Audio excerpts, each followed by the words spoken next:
যান। আর যারা স্ত্রীকে ভয় পান না এরা বাম দিকে যা।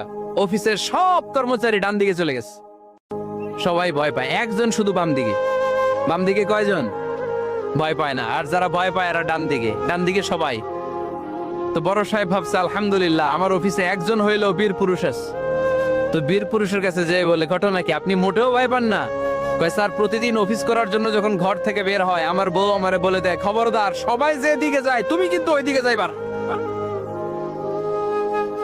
সবাই যেদিকে যায় তুমি ওইদিকে গেলে খবর আছে।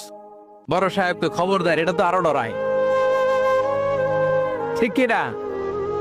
এজন্য বোনদেরকে বলবো, লিতাসকুনু ইলাইহা, এমন ভাবে আপনি আপনার স্বামীর সামনে নিজেকে প্রেজেন্ট করেন যাকে আপনাকে দেখলে আপনার স্বামীর চোখ জুড়িয়ে যায়, হৃদয়টা প্রশান্ত হয়ে যায়, আপনাকে দেখলেই আপনাকে ভালোবাসতে মনে চায়, ঠিক কিনা? কিনা?